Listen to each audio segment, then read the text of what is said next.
간혹 이런 사람들 이야기를 우리가 보게 됩니다. 죽음 직전까지 갔다가 다시 살아난 사람들의 체험, 그걸 임사체험이라 그러죠. 자기 의식은 없어졌는데 죽음까지 갔다가 다시 돌아온 사람들, 그 사람들은 경험이 공통적으로 있는 것 중에 하나가 자기 혼이 자기 육체에서 쏙 빠져나가서 자기 죽어있는 자기 몸을 쳐다보고 또 옆에서 울고 있는 가족들을 보고 뭐 그런 경험들을 이야기합니다.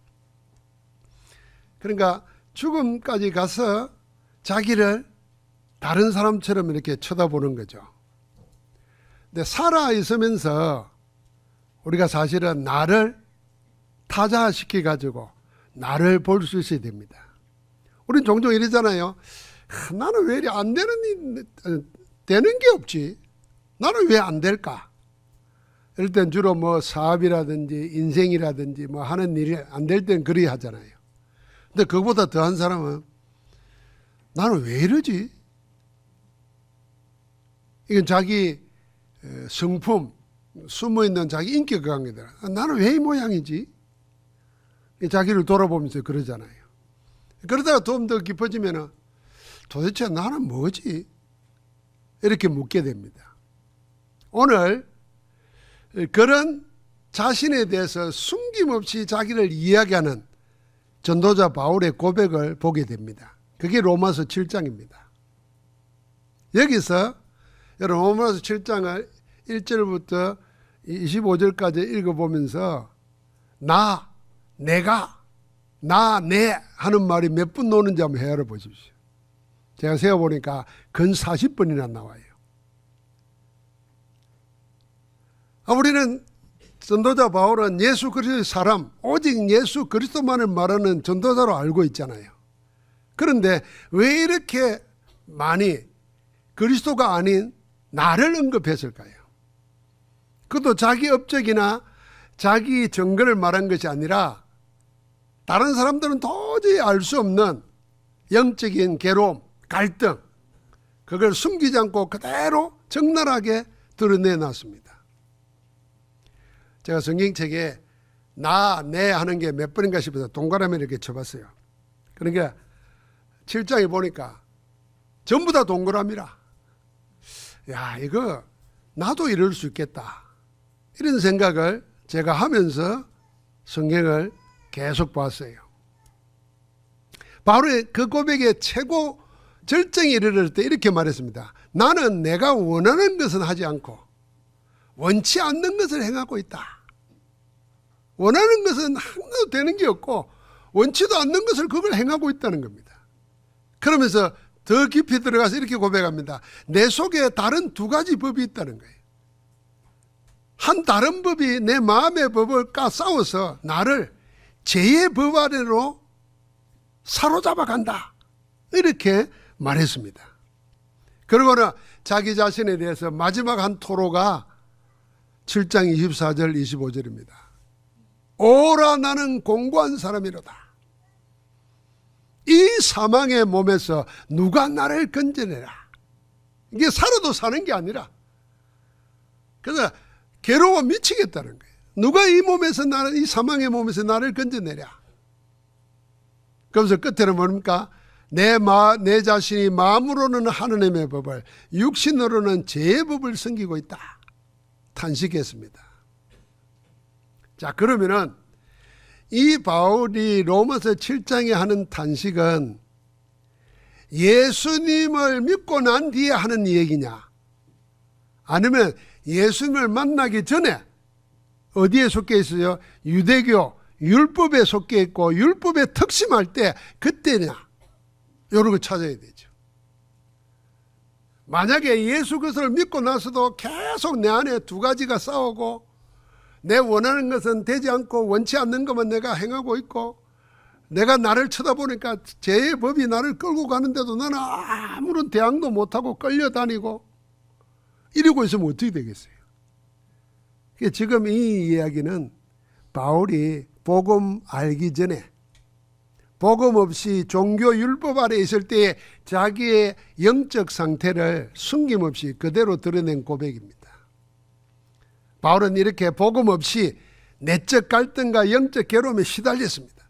그러나 이제 예수 그리스도의 복음으로 말미암아 여기서 해방되어서 하나님의 영광 안에서 새 생명의 기쁨을 누리고 있다. 그걸 고백하고 있습니다. 그걸 고백하기 전에 이전의 영적 상태를 상고하면서 우리에게 복음을 전하는 겁니다. 자, 그래서 우리는 예수 그리스도의 복음으로 제삼을 받고 하나님의 생명, 영생을 얻었습니다. 그러면 우리는 잊지 말고 항상 누리고 살아야 될 영적 사실이 있습니다. 그 첫 번째가 뭐냐? 우리의 영적 현주소입니다. 우리는 예수 그리스도와 합한 자가 되었습니다.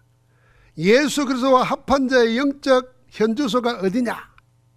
4절에 이렇게 고백했습니다.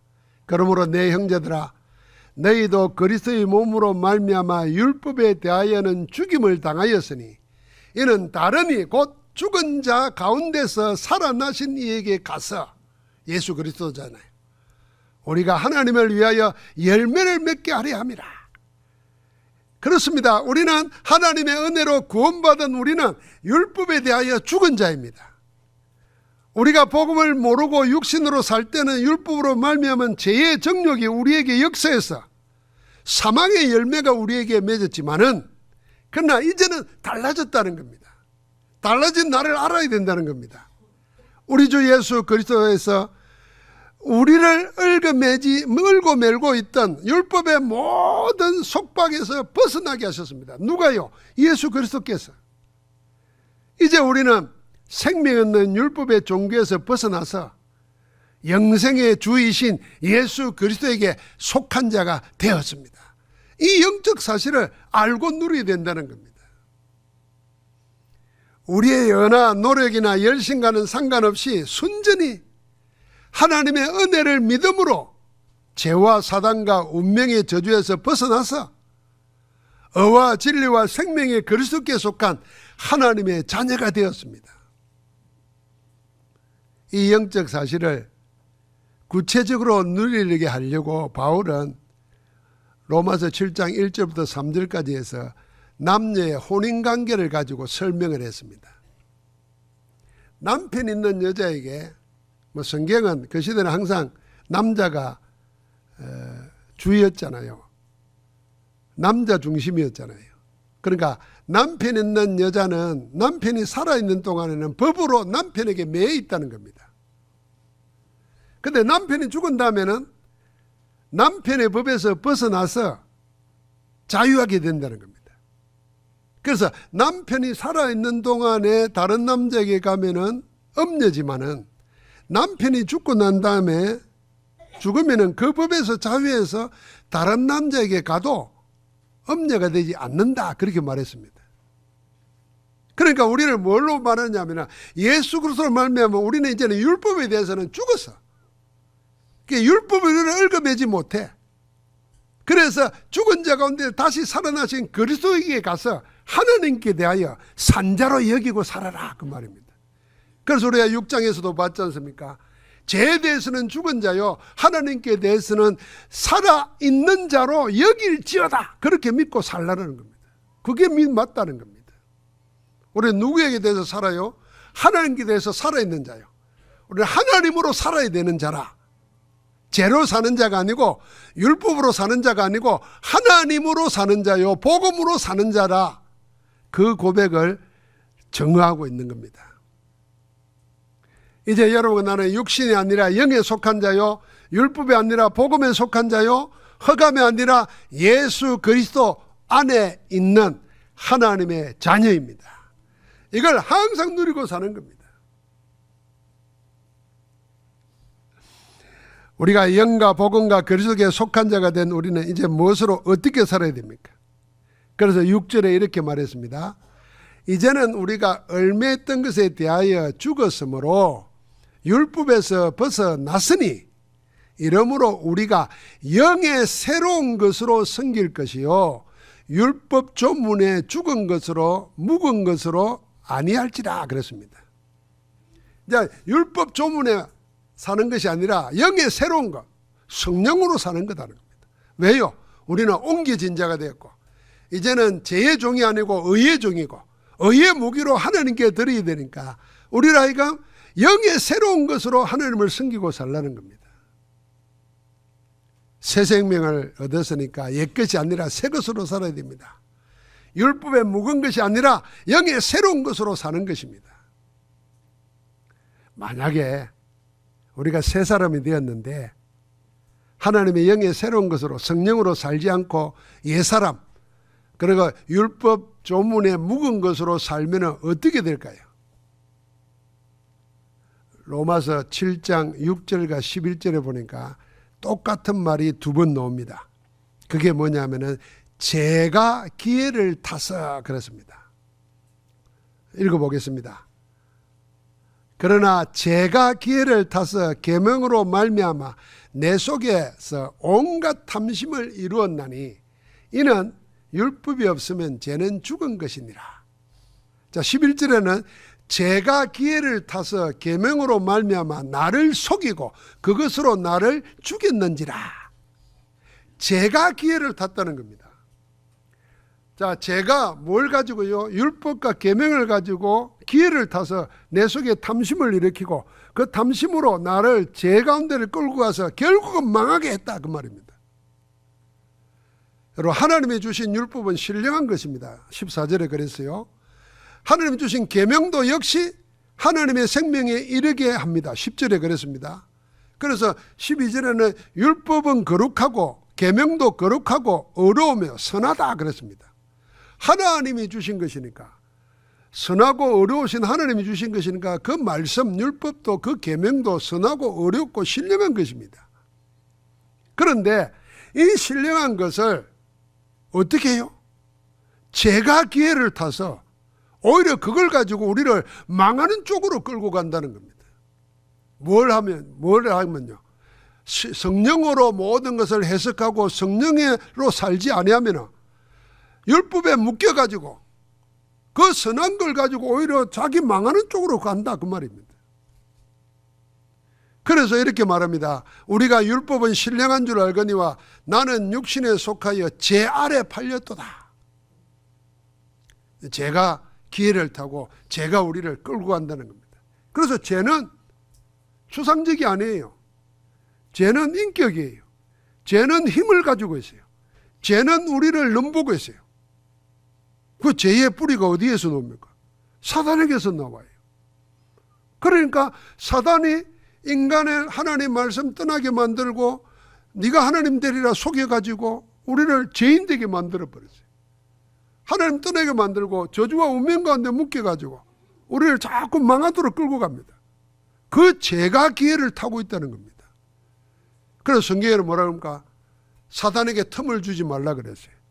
오는 사자처럼 두루다니며 산길자를 찾고 있다 그랬어요. 그런데 우리가 성령으로 충만 안 하고 성령으로 누리지 못하면 내가 알고 있는 성경, 내가 알고 있는 하나님의 율법이 오히려 나를 옥죄는 것으로 나가는 겁니다. 어떤 사람은 거기에 묶여가지고 복음을 놓쳐버려요. 그래서 성경을 많이 읽고 성경을 많이 아는데 복음을 모르는 사람들은 성경 말씀에 묶여가지고 스스로 기쁨과 평안과 감사와 축복을 놓쳐버리고 눌려 삽니다. 그런 사람들이 남에게 말도 함부로 안 하고 조심하고 뭐든지 하면 부정적으로 생각하고 소극적으로 생각합니다. 그러니까 그래야 죄를 안 짓는다고 생각합니다. 그 자체가 죄입니다. 하나님의 생명을 주시고 이 생명 가지고 세상 살리려고 하는데 그걸 누리고 전달해야 되는데 자기 하나 지키고 깨끗하게 하려고 자꾸 하나님의 것을 거부하잖아요. 그 죄가 기회를 탄 겁니다. 속으면 안 됩니다. 여러분, 우리가 세상 일도요, 아무것도 도전 안 해보고 가난한 사람하고 사업에 도전해가지고 실패해서 가난한 사람하고 차원이 다릅니다. 아무것도 아는 사람은 진짜 쓸모가 없어요. 해보지도 않은 사람은. 그러나 뭔가를 해보려고 하다가 실패한 사람은 다시 할 용기가 생겨요. 기회가 되고 틈만 나면. 죄가 그렇게 속이는 겁니다. 여러분, 제가 기회를 타서 그랬습니다. 이제 우리는 하나님의 언약 안에서 항상 우리의 현주소를 놓치지 말아야 됩니다. 우리는 어디 안에 있다? 그리스도와 합한 자요, 그리스도 안에 있다. 그래서 우리는 뭘로 산다? 항상 영의 새로운 것으로, 하나님의 성령으로 산다. 이 언약을 딱 붙잡아야 됩니다. 자, 만약에 두 번째입니다. 우리가 이 영적 현주소를 잊어버리면, 놓치면 어떻게 될까요? 그게 14절부터 25절까지 우리가 읽은 율법 아래 속하여서 탄식하며 사는 것입니다. 얼마나 탄식했는지 나오지 않습니까? 예수 그리스도의 복음 없이 종교와 율법에 쩔어 살던 바울 자신의 영적 상태가 아주 적나라하게 나옵니다. 여기서 두 가지가 나오잖아요. 하나는 두 사람이 있고 또 한 사람 안에 두 법이 있다고 그랬습니다. 이 둘이 서로 맞지 않아 가지고 늘 싸운다는 겁니다. 자, 두 사람이 있다 그랬어요. 두 법이 있어요. 만약에 여러분과 내가 이렇게 갈등하고 고민하고 내 안에서 내가 이렇게 하나가 돼야 못 있으면 어떻게 돼요? 괴롭잖아요. 이 갈등이 생기고 나중에 이것 때문에 돌아버릴 것 같죠. 괴로워서. 자, 세상은 자기 속에 두 가지 서로 다른 것이 맞지 않아 가지고 일으키는 갈등, 번민 이런 걸 뭐라 그럽니까? 다 성숙을 위한 아픔이라고 그렇게 생각합니다. 그래서 이런 갈등으로 나타나는 이걸 잘 해결하면 성숙하게 되고 성장하게 된다. 그럽니다. 그래서 누가 뭐 우리 잘 알잖아요. 아프니까 청춘이다. 뭐 그랬잖아요. 그 사실 참 맞는 말 같은데 돌이켜보면 말도 안 되는 거예요. 뭐 청춘은 아파야 됩니까? 그런 거 아니에요. 여러분, 어린아이 랩런트라도 행복할 수가 있어요. 어린 시절에 노예로 팔려가도 담담할 수가 있어요. 그건 요셉은 뭐 노예로 팔려가니까 청춘입니까? 아닙니다. 그래서 우리는 그런 식으로 자꾸 위로하고 격려해서 뭔가를 자꾸 해결하려고 합니다. 그래서 세상에서는 상담이나 명상이나 아니면 종교적인 수련을 통해서 그런 갈등, 번민, 내 속에 있는 두 가지를 자꾸 조화시키려고 애를 쓰고 있어요. 그러면요, 잠시 잠깐의 평안은 얻을 수 있습니다. 그러니까 마치 다 해결된 것처럼 생각합니다. 그러나 근본적인 해결이 되지 않습니다.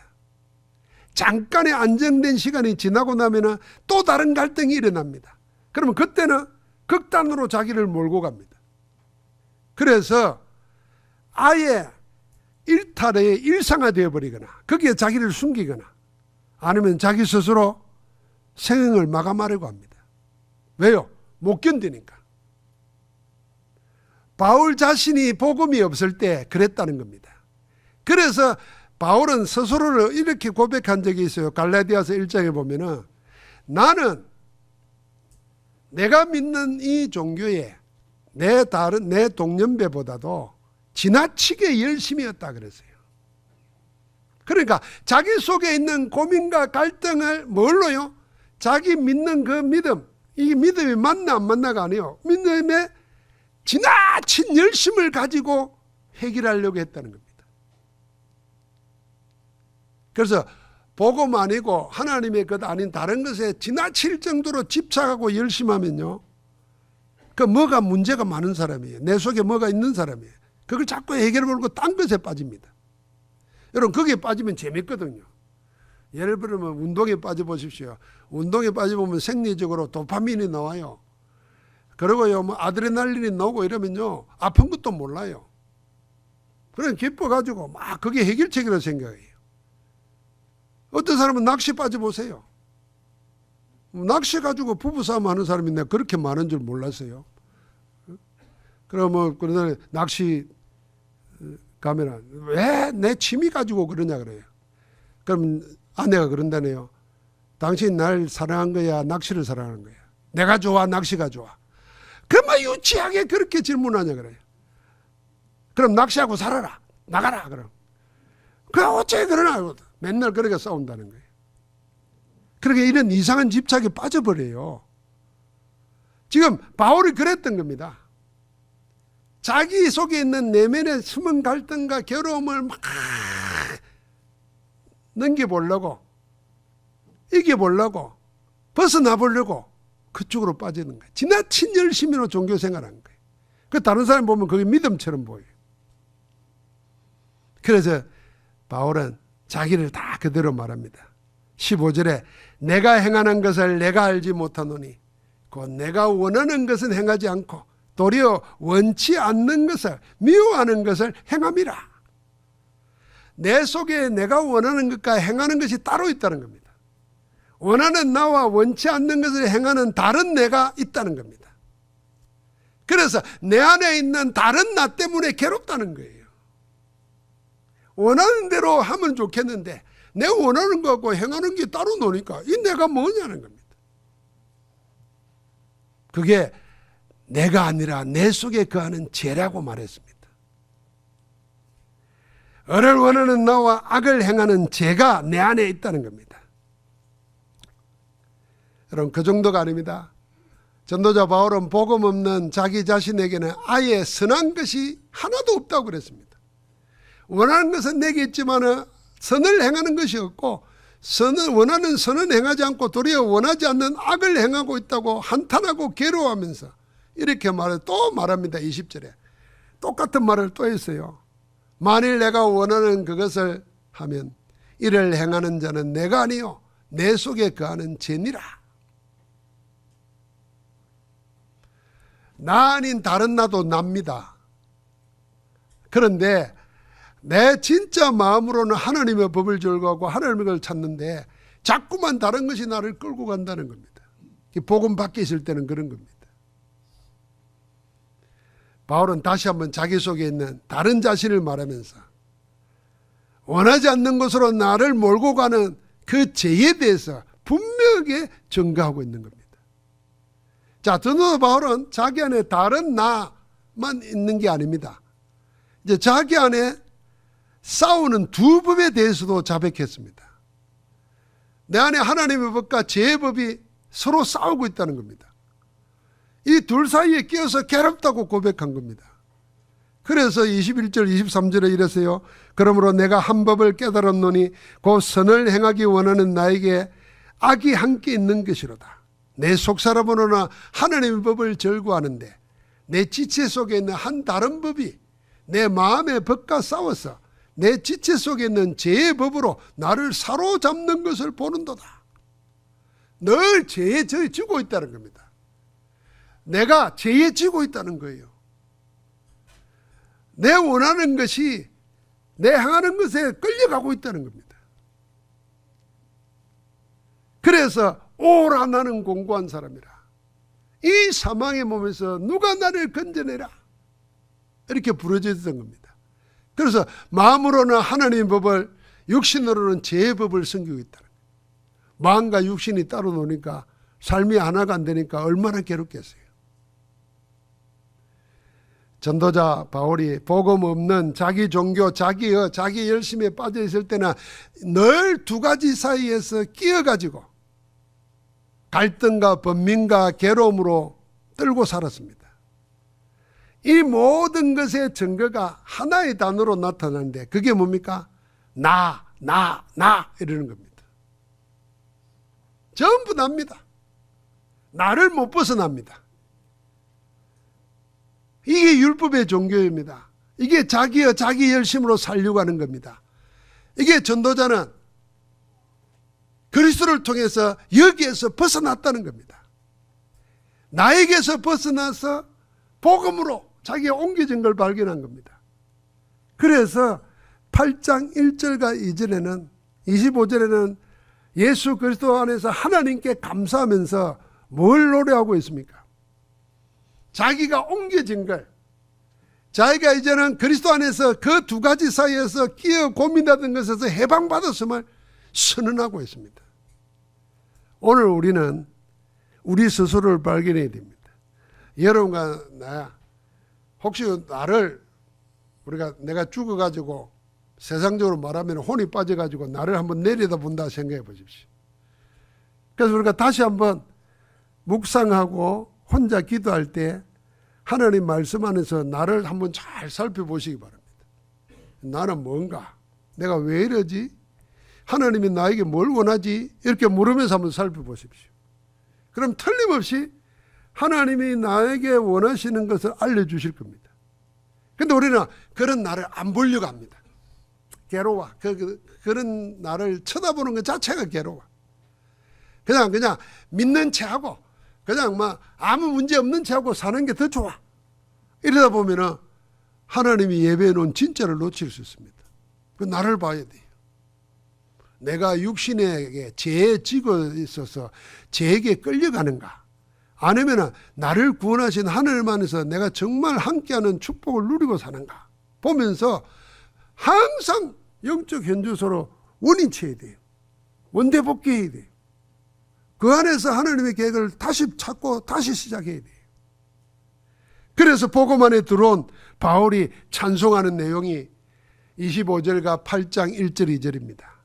여기에서는요, 누가 이 사망의 몸에서 나를 건져내랴 하던 바울이 탄식이 180도로 돌변해서 하나님을 찬양하고 노래합니다. 우리 주 예수 그리스도로 말미암아 하나님께 감사하리로다. 그러므로 이제 그리스도 예수 안에 있는 자에게는 결코 정죄함이 없나니 이는 그리스도 예수 안에 있는 생명의 성령의 법이 죄와 사망의 법에서 나를 해방하였느니라. 할렐루야.